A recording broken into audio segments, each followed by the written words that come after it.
So today I wanted to talk about anxiety relief, and in particular anxiety relief for women, because it's often reported that women suffer from anxiety twice as much as men, which makes me wonder if it's the men causing the anxiety, but I didn't say that. There's lots of theories about why, many of them to do with the hormones that we have and our neurotransmitters. But today I just wanted to work out some ways of bringing that anxiety down. I do have to stress to you, if you have chronic anxiety, if anxiety overwhelms you regularly and persistently, you should really go to see a counsellor or therapist to get to the root cause of the anxiety. Because what we don't want to do is find ways of dealing with anxiety that make them go away or make them more manageable, but without actually dealing with the root cause. But some of the techniques that we talk about today are just to help you feel calmer in a very, very crazy world, especially at the moment, and may help those that are feeling anxiety now that don't usually feel anxiety to this extent anyway. So one of the first very, very simple techniques is just to control your breathing. So when you feel yourself getting anxious, basically you breathe in through your nose, say for 3, hold for 3, and then out through your mouth for 5. And this just helps, just to calm you down, but just to regulate how much oxygen's going in there, so there's no hyperventilation, but it just sort of relaxes and calms the body. So it's in through your nose for 3, hold for 3, out through your mouth for 5. And if you practice that about 10 times, you will find that you can quite often get yourself back into a calm state. The second thing is, which is brilliant for so many things, they do say if they could put it in a bottle, we could save the world, is exercise. So quite often we get anxious, there's lots of release into your system of cortisol, which is the stress hormone, but exercise helps to get rid of that. It relieves tension, it releases endorphins, which is the happy hormone. So it's brilliant for everything, and it can help you to sleep better as well, which is obviously quite often one of the side effects of anxiety, is that inability to sleep. So try and get some regular exercise, nothing too strenuous if that's not what you're into and if you're starting from scratch, but just to get you breathing, to get you out of breath, to get your heart rate up. The other thing is to think about what relaxes you. So again, as you feel the anxiety coming up, be proactive. Don't wait until it overwhelms you. So if it's taking a bath with candles, if it's getting out into the garden, then do these things when you feel the anxiety coming on. So just be proactive about it.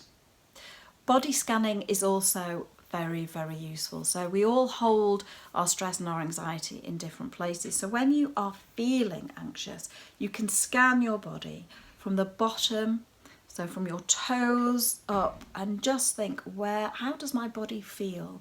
Is it tingling? Is it tight? Is it tense? And as you go through sensing where you hold those things, just release it. Concentrate on it and say, I am releasing those tensions. So some people feel sick because they hold it in their stomach, so they feel nauseous.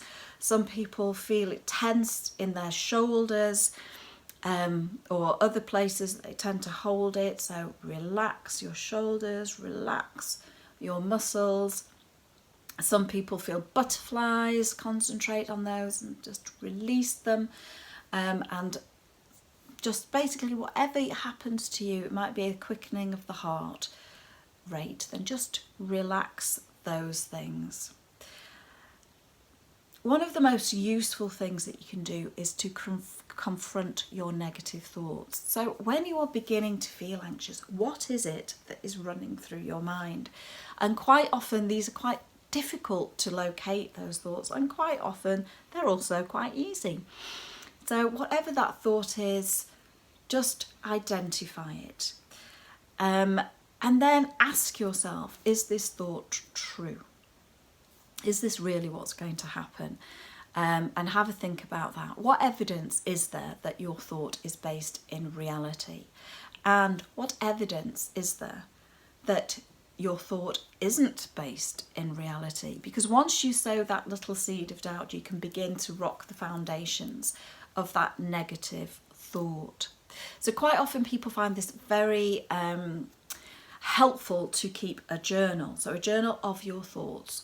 What were you doing when you started to feel anxious? What were you doing? Who were you with? Where were you?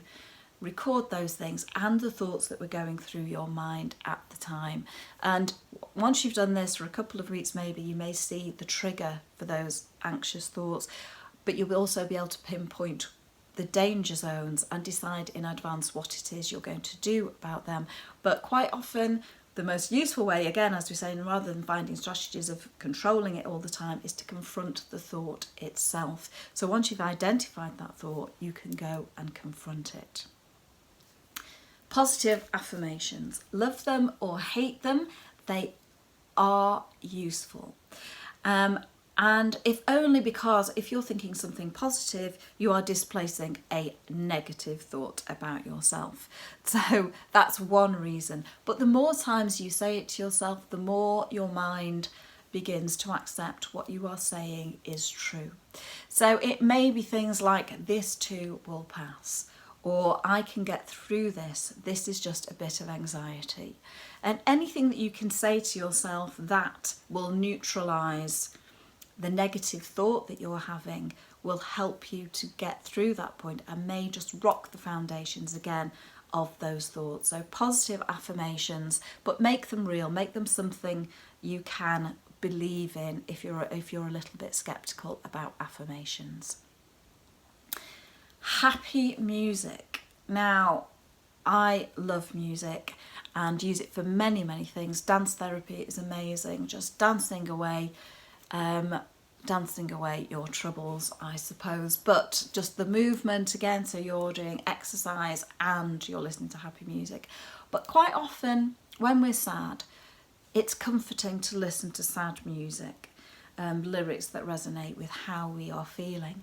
But when we're feeling anxious, we don't want to be listening to erratic, loud music that's just actually increasing the anxiety. We want to work towards the state that we want to be in.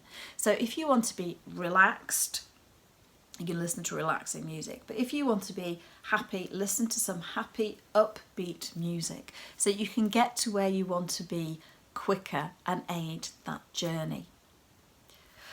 The last thing I would say, which is probably the hardest thing to do, is live for today.